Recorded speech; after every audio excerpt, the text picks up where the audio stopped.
What's up, Hansel? Hi. Hi. Hi, my name is Hansol Jang. I'm the translator, adapter, and one of the co-directors of Romeo and Juliet. Hello, my name is Brian Quijada. I am the composer for Romeo and Juliet. Hi, I'm Peter Kim, and I'm the creative producer of NACO.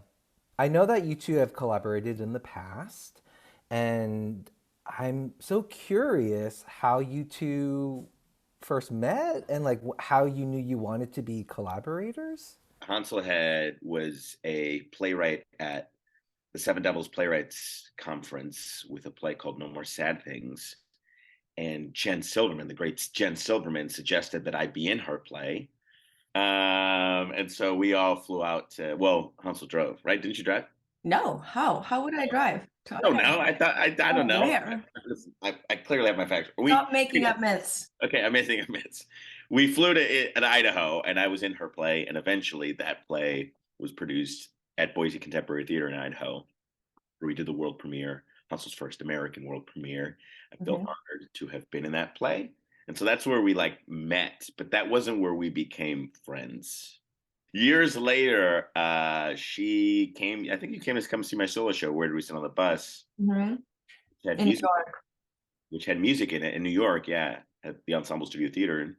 And she's just like, "Oh, you write music?" And I'm like, "No, all right. I mean, I guess I do. I wrote music for this, but I'm not like a music writer or whatever." She's like, but you are." And I'm like, "Am I?"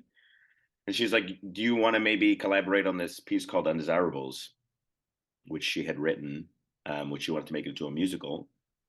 And I'm like, okay. And at the time, I didn't know what my musical sensibility was. And I knew that I loved looping. And I'm like, are you ready to make it a looping musical? And she's just like, yeah, let's go. And I'm like, are you sure? And she's just like, yes. And I don't know if she regrets that choice to this day. I remember it to be like I wanted to be a looping musical because the Oh, story was about history and like how oh, it looked upon itself. And I mean, I think it was a commission from Seattle Rep, and I had like sort of a couple pages and ideas uh, and lyrics, and I was like shopping it out, I suppose, to other composers. And there's this one song that I have like four versions of. Um, yeah, and I think it's just like the emotional sensibility that clicked, I think, for us in terms of like how we hear things and what emotions, like the emotions I feel or write or think about. I feel like Brian's really um like he moves me. His music moves me. It feels like, oh, that is exactly the order of notes that should happen in that rhythm for these feelings that this person's talking about. I'm curious how, from that stage of your friendship, collaboration, you got to working on what we're working on, Romeo and Juliet. I think the Alliance commissioned me to do sort of a adaptation of the R&J translation that I did for their younger audiences. So I thought like actually I think I want to do like a very intense cut of what I have and remix it with um music, but also a bunch of like American poems. And Brian wrote a couple songs for it, and we never really got to hear it because the workshop was supposed to happen after Wolf Play opened in like late March or April of 2020, and then that sort of just and we still had some musical ideas from that moment. And when Echo was like, we want to do the show, I think I was like, there's a version of this where you can just do the play, and I will endorse it and like watch from afar. But if I'm like involved in it as a writer, this is my idea. And you guys were like, let's do the idea. And the idea was like, I wanted it in the round and I want it to be musicalized. it was kind of actually around the pandemic area where I started writing songs, a bunch of songs, because all these American poems were to be musicalized, to be made songs.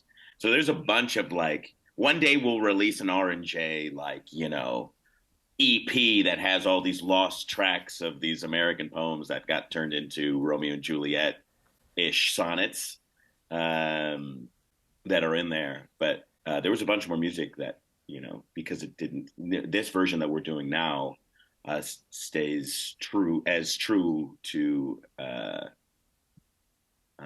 Romeo and Juliet's actual text that We Yeah. decided to stick with those songs.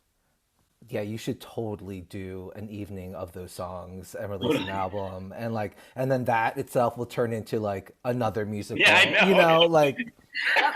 I mean, there's a whole song that we cut from actually our show, The Nightingale and Lark. I love that. I love that music. It wasn't working, so I mean, just for the concept of what we were doing, it wasn't right. But I was like, oh, There's a lot of we deep. There's a lot of cuts. There's the director's a cut. lot of cuts. Yeah. Can you talk about the music in Romeo and Juliet that we're doing now in terms of how you came up with the musical vocabulary that you're using in the show? I mean, I think the looping is, when Hansel wanted looping in there, I was just like, oh, I'm curious how it'll work.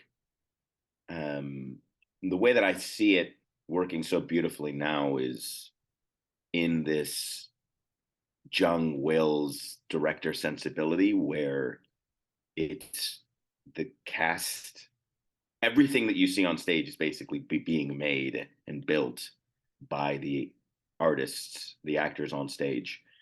And it's this really beautiful thing of, them all sitting around the stage, never leaving the stage, never leaving the space, and making everything from scratch. It's this really inventive and uh, creatively beautiful way of watching theater, and especially these group of nine making the story. And that's, I think, what makes it magical, is that the there's no magic trick, right? Like, it's all made in front of you, which I really super love. In terms of influence of the music, of how it goes, Hansel was speaking more on, you know approaching. She talks about Romeo and Juliet being, perhaps Shakespeare's most musical work, and her wanting to lean into, um, the musical sensibility of the text itself. And perhaps Romeo would have been a songwriter. He's like in this melancholic energy, being like, I just want to write my next great song. Being a Ed Sheeran, Bruno Mars type pop sensibility, and as soon as she started talking about that, I'm like, oh, that's amazing. Hansel, you could talk about what the you thought it was going to be like new Korean, old Korean, right? Which At has, first, yeah, I was like, I mean, Romeo was very clearly at first like fuckboy, Ed Sheeran. I don't know, just like poppy, four chords, guitar. That came pretty easy, and like finding Juliet's sound, I think, was a lot trickier. Um, I first went to like, okay, the most non-poppy in my brain, musical sensibility wise, would be like a different scale. And I went to like the pentatonic scales of like Korean music, or I guess Asian music, the sort of like more gnarly, grittier sounds of like using throat voice, or it just like unfamiliar. Because like what really moves me about this play, still after having been working on it, is how lonely Juliet is inside the whole world. Like there's nowhere she can vibe with until she meets Romeo. And there's like, oh, there's a shared something there. There's a shared sound, shared language. And the idea was to have them meet and have them change each other's sound. And I was like, I want the sounds to be completely different. Um, and then Dustin was like, maybe it should be like more virtuosic classical music, and she should play the piano. I'm like, that's impossible to cast. there was a moment where I think I learned, Dustin was just like, she's Bjork, and I'm just like, oh, what? And then I learned that he's Bjork's. If Bjork is listening to this, Dustin Wills is your number one fan. And like I got sent home, and he's just like, you got to listen to this podcast, and it's a 2 hour long podcast that Bjork is just kind of speaking on how she made her like third album, Vespertine, yeah. as Vesper Team, and she's talking about like life touring, and she's just like, oh, I like, it was so exhausting, and eventually I was able to get my own computer, or like my own kind of digital music software, and it was so lonely, but in that loneliness I was able to find my new voice, which was like me not having to rely on a studio or a studio's hours. I could record in the middle of the night, take a little break, listen to things, or like wake up in the morning, have a coffee, and then start again. She's just like, I didn't have to rely on anything in my own loneliness and solitude. I could create my own music. And then I realized I'm just like, oh, that's it though. Like that's kind of Romeo. That's kind of Juliet's bag, where she's just like, it's the time and intricacy that Bjork could have had on her album make or music making that really informed what Juliet's voice would be. So I think like those earlier conversations like helped us find like the classic part, like the sound of it helps us see like this is something she loves. It's like repeated throughout the show. So I have this like very intense opera at Samson and Delilah. It's like desire. It's just like sort of like giving her some sort of, you know, an emotional soundscape that Romeo gets with his guitar. He's like, there's something that he's longing for with the guitar, and that's the sound of his longing.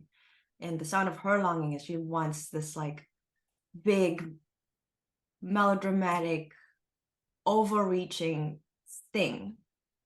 And that's where we start them off with, of like, this is what they want. And then when they, I mean, like, I got the idea that it should be musicalized in those certain sections because the affection and the growth of love happens in language. It is the difference between going prose to a blank verse to pentameter, from going from multisyllabic words to like monosyllabic words. I mean, like, those things are musical, and the more sophisticated the feelings become, the musicality of the sounds become almost like it turns monosyllabic. And I was like, oh, that's like when it's sung, it's every syllable gets its own value. And so I was like, I want to like play with that idea. And then because of the Björk influence, I think what happened was Fuckboy meets classic music, and they surprise themselves by making it chromatics. Like Björk is very chromatic. It goes from like tonic to second to tonic to second, goes to seventh, and then back to tonic. I mean, like it's and you know, at least Vespertine, I felt did a lot of that, those kinds of chord progressions. And it's what you get from chromatics, I think, is tentativeness of like, is it this?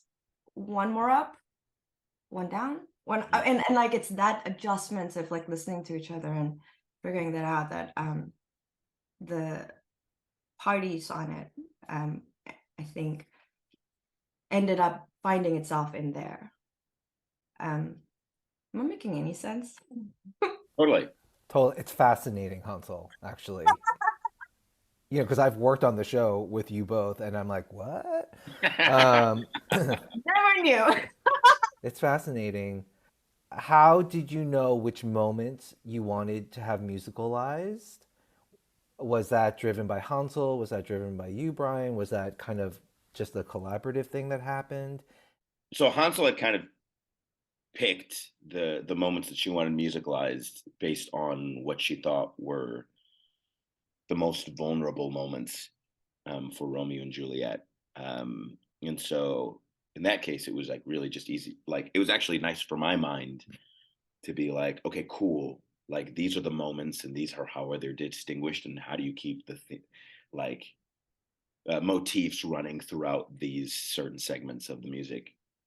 And because it was so musical to begin with, it actually was quite easy to lay lyrics on top of melody. I mean, I tried a bunch of different things. It was a little bit of like taking shots in the dark and then being like, oh, cool, how do we adjust this? But every single time, those words fell so easily on top of the music, which was amazing. What a relief, because a lot of the times you're trying to figure out how syllables work in a certain line of music. With Mercutio, which is a completely different kind of story that we haven't really talked about, that was probably the most adjustments to music, where like we were like, oh, okay, it isn't necessarily, and like if we want to actually do the Mab speech in a way that's really interesting in hip hop, it kind of needed to switch a little bit. So there was adjustments that were made actually in the text of the Mab speech, but we loved the idea of Mercutio coming in and bringing a totally different musical sensibility to his voice. And it's such a fun, I mean, that guy basically comes in and just pummels the stage. So it felt like the right genre of music for him to come on stage and do that with. But yeah, the ideas of where Hansel wanted the music were kind of already set, and it was just listening to a lot of these. I mean, hip hop was something that I grew up with and I listened to a lot, but I listened to a lot of Bjork and I listened to like a lot of these young kind of like, I wouldn't call them, they're like pop, they're like folk pop, you know what I mean? They're like the John Mayers, they're like the Justin Biebers when they're doing like their sentimental love songs or whatever. It was a lot of listening to them. It was a lot of trial and error, truly. It wasn't like, it was like, Yeah. because there isn't a bunch of musical moments, there's a good portion of music throughout the play, but because it's not like a musical, right? It's like we wanted to be really super specific about the music that did make it in. Yeah, I think when I did like the first pass of like the offer of like I think these should be musicalized. It was more about like the peak of scenes. It feels like, when I say Romeo and Juliet feels like it's musical, it feels like the scene is setting up sonically for this couplet to happen, or like this sonnet to happen, and then the sonnet happens and everything goes at disarray, and then or like the two couplets for Juliet is like the button to that scene almost, or and it was those moments of like everything happened led to this moment of good night, parting is set free sorrow. It's like all of the things happened for her to be able to feel safe enough to say that to him, for him to say that back to her. And I feel like singing out of nowhere is such a vulnerable, courageous act that and like Major and Dorcas do it so beautifully every time. I'm so moved by it. But it's just like being very it's like in a way saying I love you without knowing if you're gonna say it back. Mm. Um and I think I love that. And like, but like those moments are all in the scene. It's like driving to that, and then the boom happens, and then I love you back, and then we're in a different scene. So I was like looking for those moments, and the reason we cut the very beautiful R&B Lark Nightingale from 3-5, and we didn't cut obviously the scene, we cut the song from it, was that that's the version they wish to be doing, but they cannot. And it became quite clear once we got into rehearsal that once the death happens, no one can sing anymore. It's sort of like that. It's broken. The world's broken. You can't afford to be that vulnerable anymore. You can't believe that that idealistically anymore. There's the cost, the burdens of what happened. Sort of, I don't buy it. I don't buy that they can sing. It feels like it, even speaking those words feel like an effort. And which they quickly fail at, they're like, actually, never mind. That is not the Nightingale. Regarding Mercutio, I feel like he is such a weird character anyway. He's the most noble, the most status, and he's always going back and forth between prose and blank verse inside of his actual speech. I mean, like, and I was like, I totally don't get this. And then I was like, oh, I get it. He has so much status that he doesn't need to follow any rules, and that's how he shows it. And the way he speaks is in wordplay and images. I feel like the Mab speech, when I was like going through it, I was like, this guy is the poet, actually. Mercutio is the poetest poet of all of them, because he just loves language, he loves words, he loves the way they sound, he loves the way they create images. He loves doing image after image after image. He loves going into history. He loves going into pop, like the fads. And that, I think that was like, oh, it's hip hop. The way rappers use language, the way they love language, the way they listen. It's about how they hear and how they, when you hear something, it goes into this imagery. And much like a lot of rappers, Mercutio's imagery does often lead to something very violent. And so like I think that was like an easy get, I guess, musically. We felt like, okay, that's the third thread of the music there.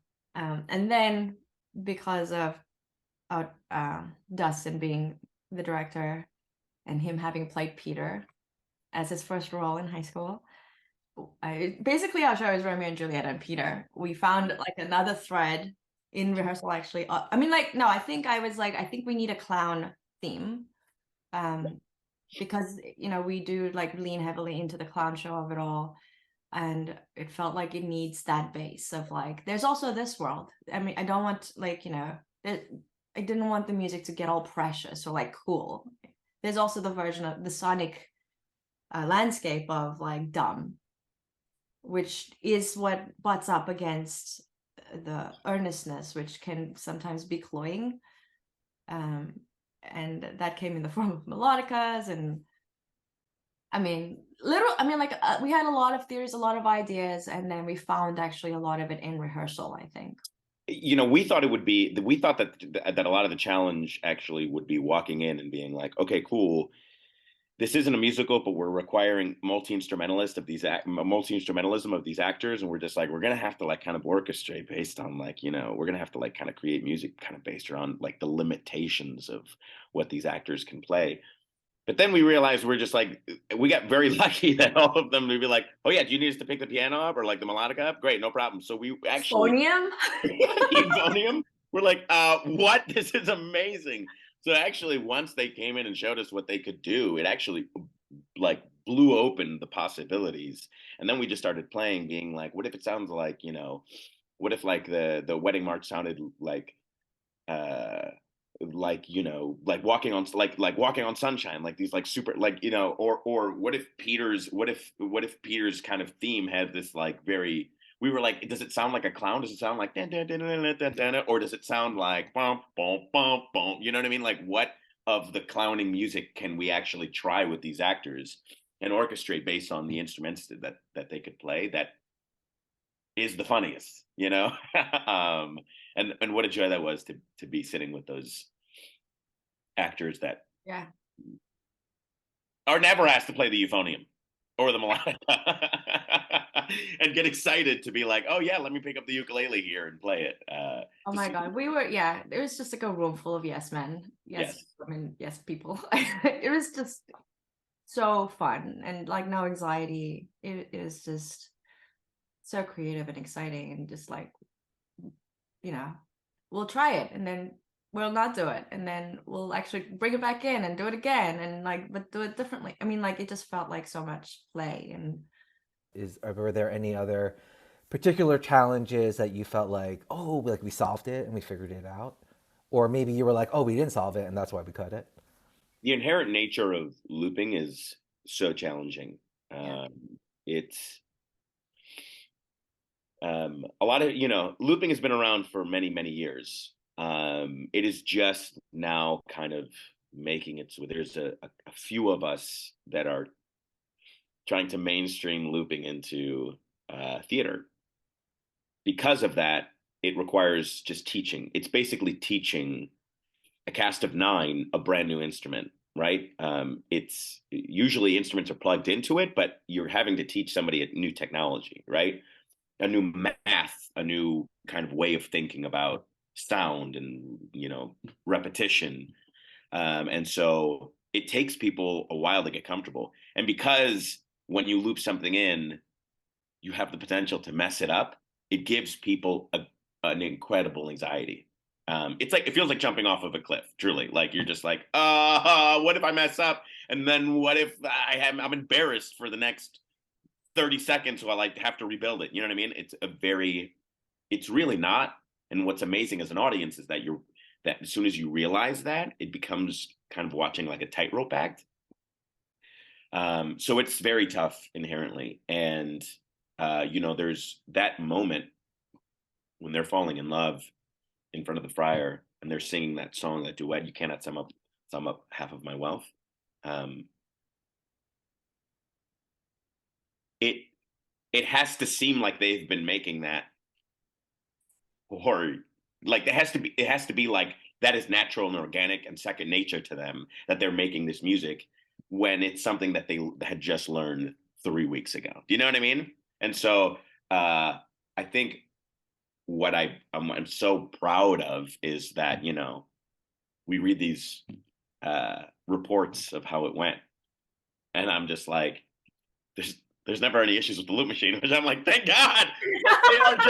They're just loop experts now, and it makes me so happy. I'm just like, oh great, they've taken this kind of really hard musical tool, and they've mastered it. They're like, they're on their way. It's a really beautiful thing, and it's a challenge that is super hard, and it doesn't look like it's hard from the audience seats, but it's an incredible feat. I mean, like, what was hard to crack that I'm very proud of having found is actually the sonnets. If like, how do the sounds meet, and how does it, what is happening here in terms of beats, action, and how does it correlate with text? If I profane, that sonnet was like what started it all for me. It was like, this is suddenly out of nowhere the smartest Romeo has ever been. His imagery is great, his rhymes are amazing, and it is complicated imagery and wordplay that is like a different person than literally what he was saying to the servant about what Juliet is. They meet and suddenly it's a different language, and if it wants to be lifted out, it wants to feel like it's. And also when I was working on the play, I read that that's an English sonnet, that's a Shakespearean sonnet, the rhyme schemes, and all the others are Italian. And so when they arrive at that sonnet, I imagine if the audience, I wonder if like it felt different, or they heard it differently, or they were clued into, this is in a different key, we're elevated somewhere else, it's closer to the heart. And I think that's where it started. And I was like, how does that work? And there was so many different versions of like, we lay in a song that Romeo is working on that he's trying out in this, and it works. And it just like, there were very many versions of like, how do we make that thing that I want to happen. And I mean, for me, it unlocked when it was so dumb. It's just a key change. It's just a key change of he starts this song that feels familiar because it's just on the guitar, and it does feel like the 4-chord structure. It's in the 4-chord structure world. And then inside rehearsal, we found like, oh, maybe Juliet moves them into another key. It's that thing where she offers something that's out of his comfort zone, and he says yes to it, but then adds to it, which then helps her add. And that's what's happening in that sonnet of like, the wordplay isn't just cute, we're meeting cute and we're really smart. It's like offering something and then offering something back. And like, it's that tug of war of like, when you first meet somebody and you're like, whoa, what was that? It's like that ping pong of like, I said something, which normally when I say shit like that, people are like, okay, and move on because it was weird.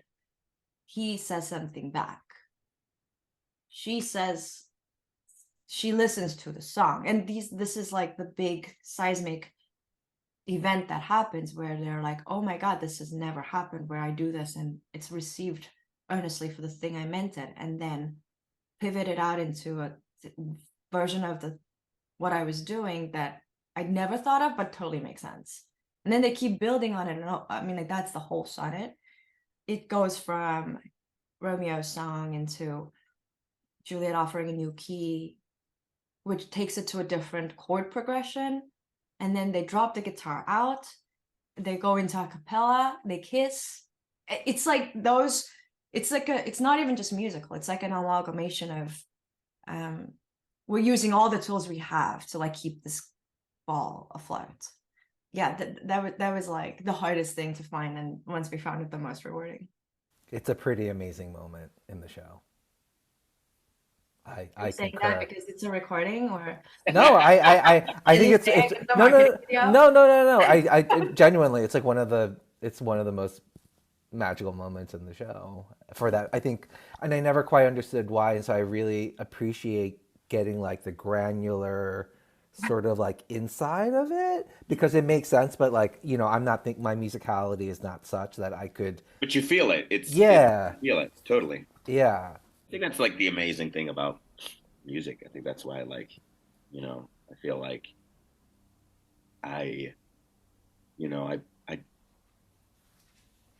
I'm so moved by the fact that like music is so universal, right? That like there is a math to it and there's total science to it. Um, but even to the person who doesn't like did not study music or like doesn't know key changes or whatever, it's like you feel it. You feel shift, you feel change, and you feel moved, and Yeah. that's why music is the best. Thank you. You I think heard it's it a here, folks. Music is the best. It is. It's the best.